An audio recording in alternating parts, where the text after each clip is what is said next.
Everyone is busy going through their busy lives. Sungwoo steps out of a crowded bus.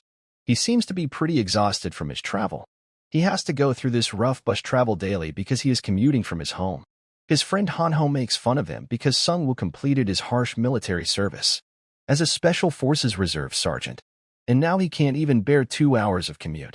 Sungwoo gets back at Hanho by reminding him that he did not even complete his military service because of a girl, Myeong. After hearing this insult, Hanho becomes completely silent and they head towards their class.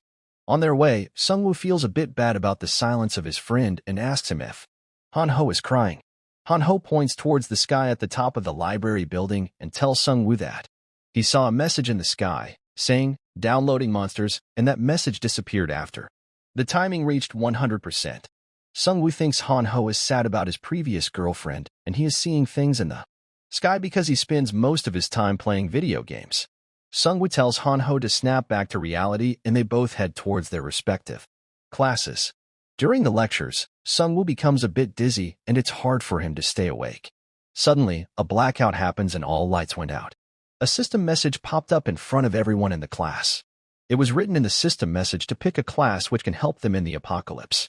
After that, a 15 seconds timer started and different skill cards with stars appeared in front of the class. Some students panicked and asked others not to pick anything because it could be dangerous. Sungwoo is skeptical about them and thinks not choosing a card within the 15 seconds is going to be even more dangerous. Sungwoo tried to pick a warrior card with 2 stars, but a fat kid Min-soo picked it before him and a sword appeared in his hand. Sungwoo became a bit panicked and picked a random card with the most stars. The card he picked belonged to the 5 stars Necromancer class and the skill card went inside him. After the timer was up, Sungwoo and the fat kid Min-soo were the only ones who had chosen any cards. The fat kid Min-soo is amazed by his new sword. After a while, a student rushes in the class and there's a small monster on his back which looks like a goblin and he's constantly stabbing the shoulder of the student who is crying for help. He keeps crying for help until the goblin kills him in cold blood.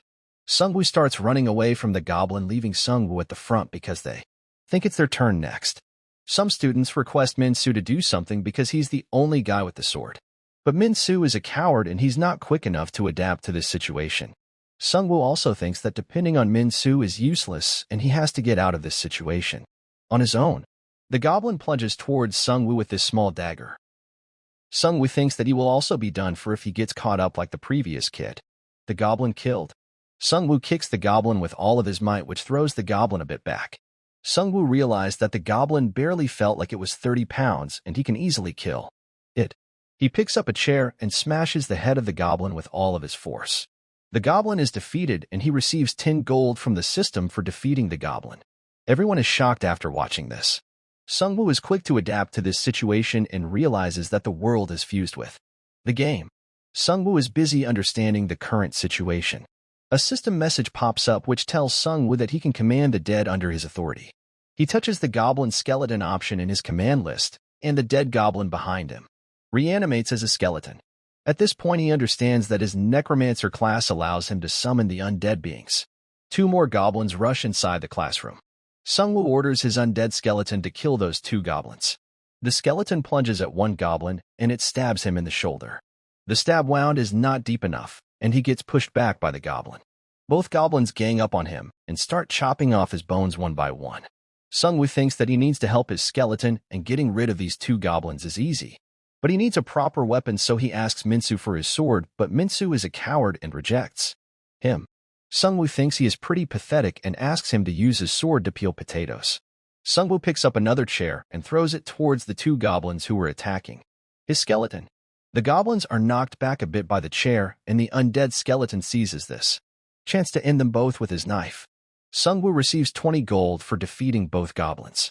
After the fight ended, Sungwoo received another system message that he has maxed out the number of minions under his authority. His classmates asked him about what he had done, and he has also no idea about the ongoing events. Other students think that the same thing is happening all over the campus because they can hear screaming voices of others, but when Sungwoo opens the curtains on the windows, he witnesses fires all around the city. Minsa decides that they need to leave the campus if they want to survive. In the corridor, they encounter more goblins which start chasing them, but they are all subdued by Sung Woo's undead skeletons. While Sung Woo's skeletons are fighting the goblins, he asks the other students to run away while they hold the goblins. Sung Woo also realized that this world is now working like a game, and he can get more stronger if he keeps killing goblins and grinding levels. Meanwhile, one of his undead skeleton gets defeated and his head comes flying near him. Luckily, the goblins are exhausted and his two are the skeletons manage to kill them, which earns him 20 gold and a level up. He is now on level 2 and he has access to his status to window. 5 random skill cards appear in front of him, and he can choose one as a level up gift. He chose a card which increased his maximum number of minions by 1. He can now control up to 4 undead skeletons at once, but he has used up most of his mana because he called up so many skeletons. Sung Woo looks outside the window, and it seems like the situation outside is worse than the campus itself. While he is going downstairs with his skeletons, Han Ho gets freaked out by one of his skeletons and stabs it in the head. Han Ho becomes relieved after seeing Sung Woo alive. Sung Woo tells him that these skeletons are part of his skill. Sung Woo asks which class did Han Ho picked, and Han Ho replies that he picked 1-star row class. They are both heading down the stairs with the skeletons, but suddenly a message pops up saying that they have received synergy with a dagger. It turns out if 5 members of a party have a dagger equipped, they will receive a 10% fatal blow chance and 10% additional gold. While they are moving down the stairs with the skeletons, they encounter another pack of goblins, and there is a goblin chief among them. The goblins become affected by a skill called Sin of Death, which weakens their stats by 30%. Sin of Death activates automatically when there are 4 to 5 skeletons present in a party. Skeletons start attacking the goblins, but the goblin chief activates a skill called Wild Berserker, which buffs all the goblins under his command. The goblins become more powerful and start pushing back the skeletons. Sung Woo knows that they are being pushed back because of the skill of the goblin chief, so he ordered one of his skeletons to cut off the arm of the goblin chief, which he is using for the Berserker skill. The skeleton manages to chop off the arm of the chief, which weakens the goblins, and the skeletons finish them off with ease. Goblin Chief is enraged, but he is easily killed by the skeletons working in synergy. Sung Woo receives one-handed, crude spear and the bracelet of the Goblin Chief, which he was using for the Berserker skill. He becomes a bit happy and praises one of his skeletons, who starts making weird, creepy noises with his bones. When they reach the entrance of the campus, they see a lot of survivors. Sung Woo orders his skeletons to hide in the copy room because people will freak out after watching them. Situation on the entrance doesn't feel any good. They are locked inside the campus and they can't go out. While Sung Woo tries to head outside using the main door, he is stopped by one of the student council members, Jin Sok, who was previously famous for being a bully and harasser. He tells them that he is a shield master with 2 stars and he already killed one of the goblins. He further elaborates that everyone with a weapon should work together to defend the other students. Minsu comes running towards Jin Sok and reports that he heard faint sound of goblins near the entrance. Jin Sok orders the students to get inside the cafes, who he and the other guys with skills can protect them. Sung Woo tells Han Ho to come near the entrance of the gate. They see a message on the entrance that the entrance door has been sealed by a magical force and they need to defeat the boss monster within 2 hours and 11 minutes. If they fail to defeat the monster within a given time frame, the monsters inside the building will grow even stronger. Sung Woo now knows what he needs to do next, but he is stopped by Jin Sok, who wants them to hold the monsters in there until backup arrives. Sung Woo tells Jin Sok that this same thing can be happening around the whole country and waiting for a rescue team is useless, but Jin Sok refutes by saying that the Korean military is more stronger than the monsters. Sung Woo has enough of this bullshit and starts heading towards the stairs, but he is stopped by an approaching group of 5 goblins. Sung Woo orders his skeletons to come out. After watching the skeletons, everyone freaks out because they think skeletons are part of the monsters unit, but Sung Woo tells them that they don't need to be scared because they belong to his class, which is stronger than the idiot Jin Sok. Goblins get scared by the Death Sand skill of the skeletons and it reduces their stats by 30%. Sung Woo orders his goblins to start the hunt.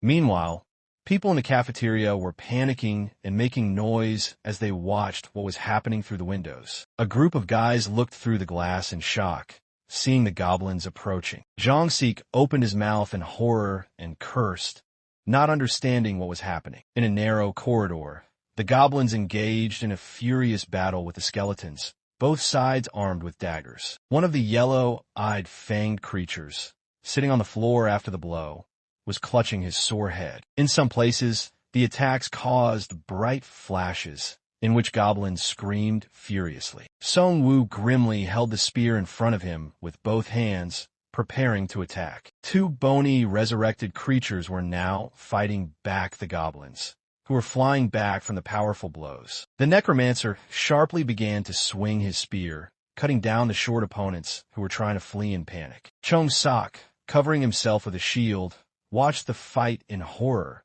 while the frightened Minzu hid behind him, covering his mouth. The two goblins opened their yellow eyes wide, shaking in fear of the man. Sunwoo, lowering his fist to the floor, shouted furiously so that the monsters would not be allowed to leave and asked to block the stairs. Two combat skeleton assistants with daggers immediately appeared in the air, blocking the retreat of the opponents, and flashes sparkled under their feet from the high speed. Seeing this, the necromancer clenched his hand into a fist and shouted joyfully. After that, the guy, gritting his teeth, glanced back with concern, thinking that if someone found out about his ability, they would rely on him to save him. A picture of armed heroes confronting the monster surfaced in the main character's head when he decided that he would team up with the guys and defeat Bracelet.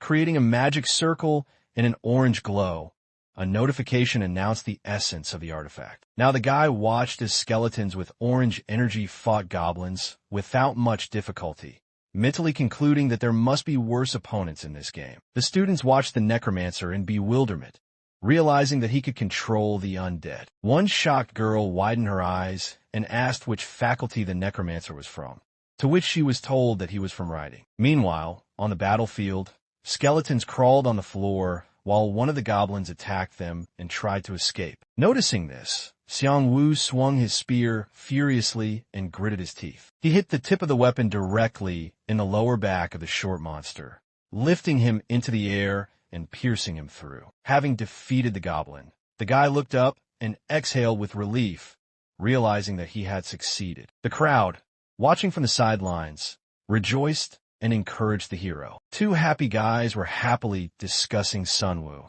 and everyone else was calm while the necromancer was nearby. The corpses of monsters lay on the tiles, around which blood spread in puddles. Descending the stairs, Seong-woo looked around in bewilderment and did not find any objects, and his skeleton assistant stood nearby. Suddenly, a notification from the system appeared in front of the main character, informing him of a reward for killings in the form of a lottery ticket with an unlimited rating. The necromancer cast a blank look at the tablet, because he could not use the gift due to lack of inventory. While Sunwoo was putting the ticket in his pocket, skeletons and Hanho began to approach him from both sides, and the guy praised his squad for the work they had done. Suddenly, the resurrected creatures began to terribly click their fangs in chorus, and the main character, greatly frightened, asked them not to do that. Two guys, surrounded by skeletons, calmly descended from the stairs where four guys were standing. Raising an eyebrow and slinging the spear over his shoulder,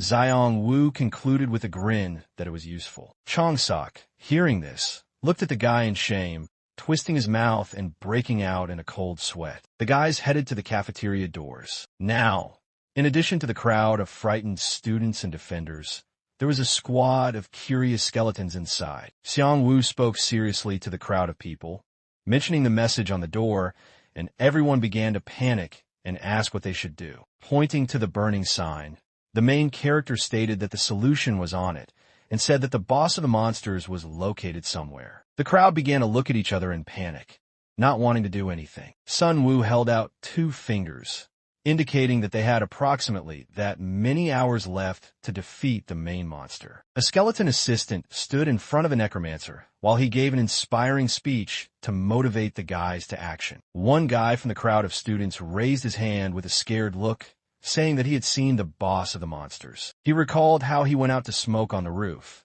and a huge shaggy monster appeared there and mercilessly killed their professor. Then Sunwoo raised his head and firmly decided that their goal was now the roof. Orange mana continued to burn behind the doors, and the main character clarified that no one else would go with him. The guys all hesitated and lowered their eyes. Then the necromancer turned to the defenders, but they also did not show any determination, coughing and turning away in shame. Sunwoo calmly concluded that he was in vain hoping for help from others, and Hanho put his hand to his mouth, calling out to his comrade in a whisper. Laughing awkwardly and scratching the back of his head, the partner admitted that he also wanted to stay here, to which the main character answered negatively with a smile. Then Hanho was horrified, pitifully holding out his dagger, but Xiangmu frowned and waved away such a proposal. The two guys turned around sharply when a question came from behind them about further actions after the monster was defeated from an armed girl. Looking around, the brunette with a hand on her hip concluded that they could try to reach the roof through the corridors. After this, the tiger hunter Jaisu looked closely at the main character, remembering that he had skeletons, and deciding that in this case, there was no point in taking cowards with him. The girl turned around with a fierce look, her red eyes blazing as the guys looked at her in shock. Sun Wu calmly glanced at Jisoo, thinking that it was better to recruit more guys, because they didn't know the boss's powers. The necromancer turned to Jiang Sik in bewilderment, asking if he would join, and he opened his mouth in shock. Panicking and covered in cold sweat, the student began to justify why he should stay. Then Sunwoo glanced displeasedly at the coward, who had been trying to appear cool all this time. The detachment of 3 guys decided to move out onto the dark passages, because the journey could take a lot of time. The trio, surrounded by skeletons, looked up warily as they climbed the steps. Holding the railing, Jisoo glanced down while the necromancer calmed Hanho. A pair of angry goblins, sparkling yellow eyes in the darkness, rushed towards the guys from below, which the girl warned her partners about with a scream. Xianggu and the skeletons took fighting positions, and the same short monsters began to emerge from above. The main character screamed in panic, asking his 2 partners to cover him. Jisoo swung her katana furiously, leaving red streaks in the air, and confidently rushed towards one of the goblins. With one swing, the girl cut through the enemy's body, and drops of blood rose into the air. Another goblin, noticing Jisoo, began to run so as not to die from her attack. While flying, the girl looked back, noticing the fleeing monster. In the next instant, she stabbed right through the goblin, lifting him into the air as he screamed in pain. The monster, struck by the attack, flew back sharply while thick blood flowed from its through wound. Jisoo, frozen with her katana lowered, looked menacingly in front of her and took a breath. Standing behind her, Hanho widened his eyes and opened his mouth in shock, clutching the hilt of the dagger with both hands. After that, he turned to Sunwoo with a smile, joyfully concluding that his new partner was very cool. The guy abruptly pulled out the tip of a spear from the goblin's corpse, along which a trickle of blood ran. The necromancer, surrounded by skeletons and corpses of opponents, turned around in bewilderment at the sounds. The undead, wandering among the lifeless bodies of goblins, suddenly froze with daggers in their bony hands. When Sunwoo looked at Hanho, Hanho put his finger to his lips and concluded in panic that Sungshan's words were true. The necromancer, breathing out a sigh of relief, offered to move on with a smile. Hanho and Jason now walked one after another up the unlit steps of the long staircase. When a main character got up, he was horrified to find Professor Huang's body against the wall in a pool of blood. Sunwoo hurried to call out to the dying man, and he recognized the young man's voice. The guy opened his mouth in panic, asking how the teacher was feeling, but he could barely speak, coughing up blood. Professor Huang lowered his head and sobbed bitterly,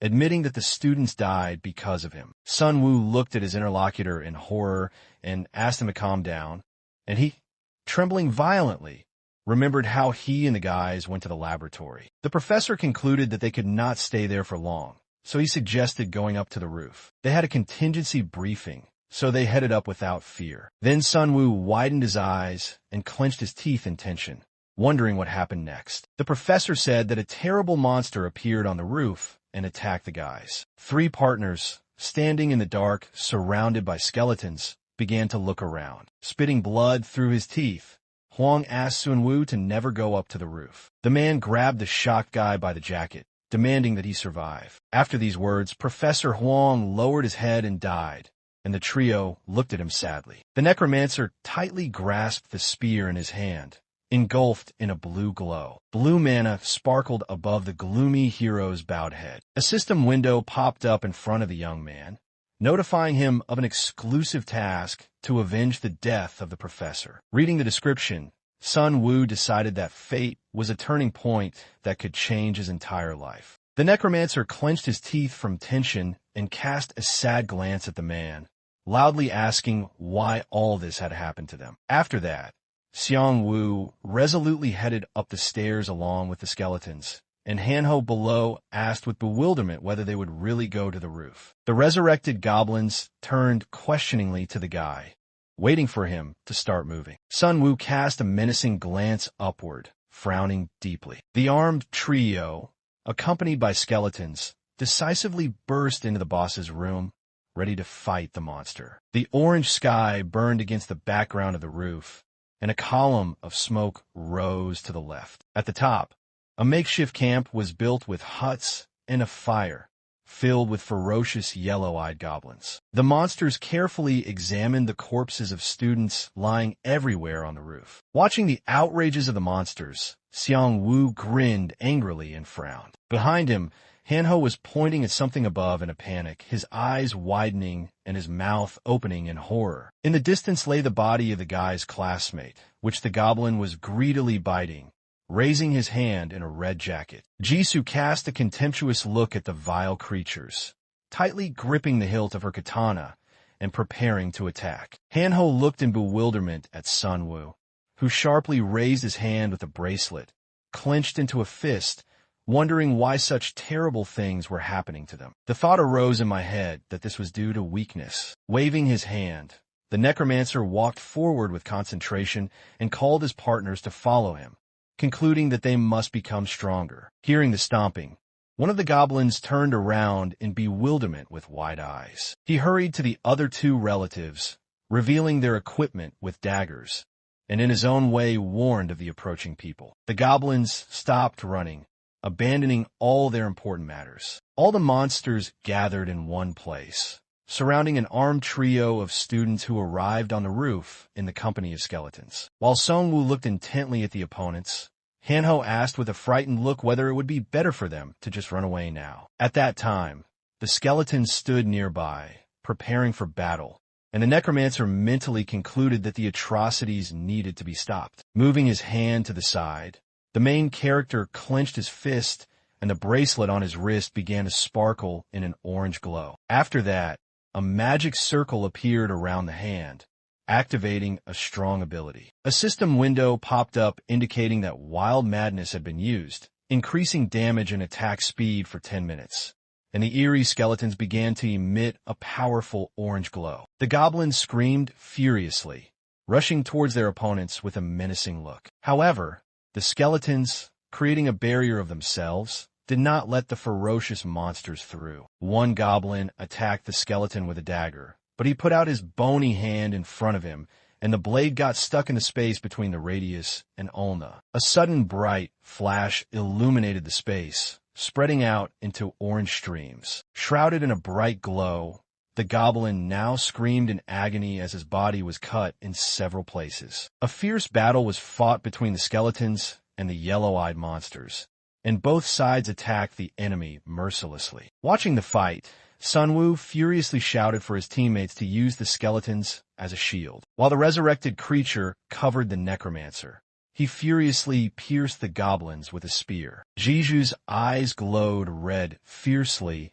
as she mercilessly cut through the bodies of short opponents. Only one Hanho stood behind the fighting guys, idle, clutching the hilt of his dagger in fear and displeasedly asking why he chose the robber class. The young man began to sob bitterly, shouting offendedly that at first he thought the chosen class was cool, but in fact it turned out to be useless. After a little hysteria, Hanho reached behind his back with his hand, taking out a dagger from his belt. Taking out a compact weapon, the guy closed his eyes and, throwing it forward, screamed furiously. The goblin, his yellow eyes bulging, watched in horror as the blade clearly hit the head of his fellow nearby. Having opened his eyes slightly, Hanho, with snot and tears, began to be perplexed at such unexpected accuracy. The goblins crowded around the monster's corpse, with a dagger sticking out of its head and blood flowing. The young man immediately remembered that he was a master at throwing, and a picture from the university popped up in his head,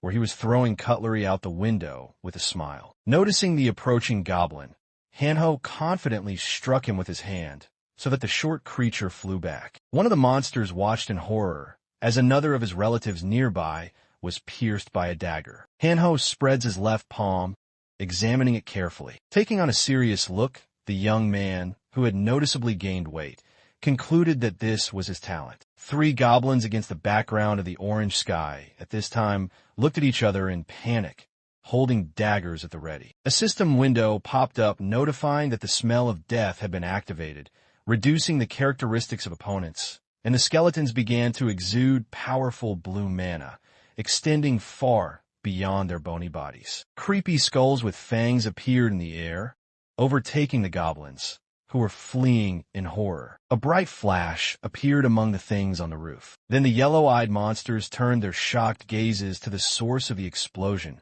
opening their fanged mouths in fear. Against the backdrop of mountains of things, a fierce, furry creature of colossal size appeared, eyes sparkling and holding a massive club on his shoulder. The goblins abruptly dropped their daggers and fell to their knees, respectfully bowing before the strongest of them. Tiangu and Hanho looked in panic at the leader who had appeared, holding out their weapons in front of them, and the skeleton assistant followed suit. As the eerie figure of the monster boss appeared in front of the trio of students against the backdrop of the bright orange sky, a system window popped up announcing that the great centurion had appeared. The goblins began to raise their daggers, yellow eyes blazing, and joined their ferocious leader, snarling and ready to tear apart their opponents. Xiangwu, gritting his teeth, sharply swung his spear and quickly rushed towards the monsters. At this time, several goblins flew towards him, putting out their arms in an attempt to reach him. Frowning, the necromancer angrily ordered a squad of skeletons and his partners to kill all the monsters. A fierce battle began, and the sound of metal could be heard in the air as opponents fiercely crossed blades. One of the skeletons mercilessly knocked the goblin to the ground and, immobilizing him, raised his dagger to strike. A powerful energy flow was activated from the side, demolishing the undead. Raising his club above his head, the boss of the monsters growled fiercely and flashed his eyes. Seeing this, Sun Wu shouted furiously, warning the guys to dodge. The great centurion delivered powerful blows with his club, smashing the skeletons into pieces in one fell swoop, and fragments of bones rose into the air. The necromancer frowned around the battlefield as several system notifications reported that the undead were now under his control, and a powerful blue glow began to emanate from the skeletons. One of the assistants watched in bewilderment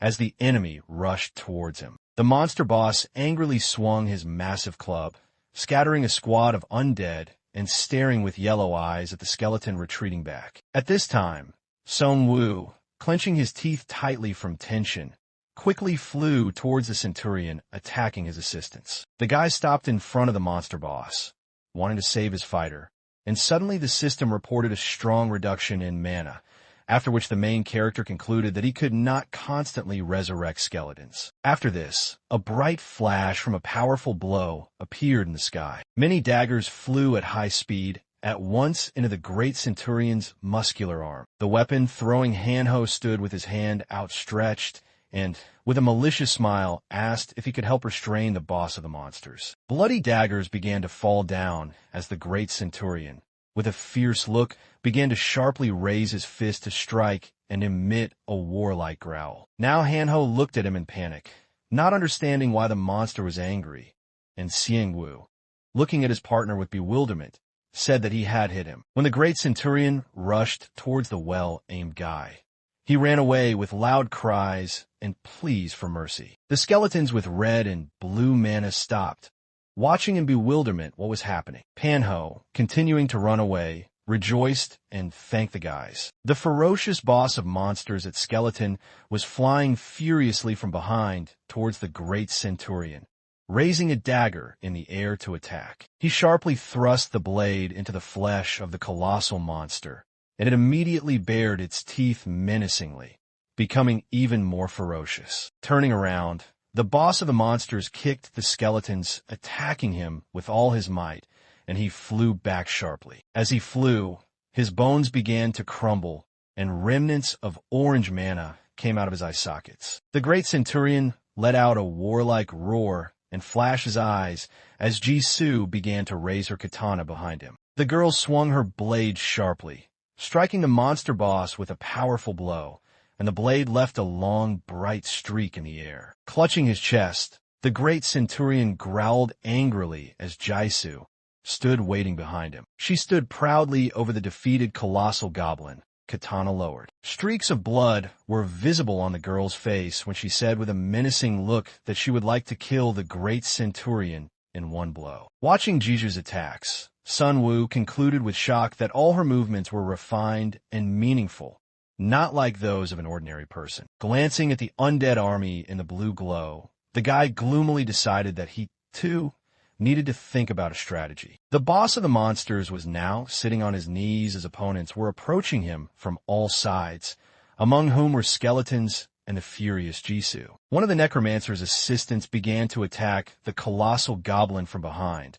and the others also suddenly attacked him, drawing daggers. Xiangwu, quickly raising his spear, gritted his teeth with a fierce attitude and flew towards the great centurion. A bright flash appeared around the giant goblin's body from numerous enemy attacks. During a spear strike, a piece of his ear flew off. Growling ferociously, the monster boss grabbed his head, and blood gushed out from his fingers, which the skeleton watched closely. He began to sharply attack the great centurion, who began to cover himself with his hand. Xiangwu, standing behind the skeletons, looked unhappy when the system reported a sharp decrease in mana. The monster boss bared his teeth and, uttering a growl, pointed his finger forward. The monster pointed at the skeleton in front of him. The rest of the undead slunk.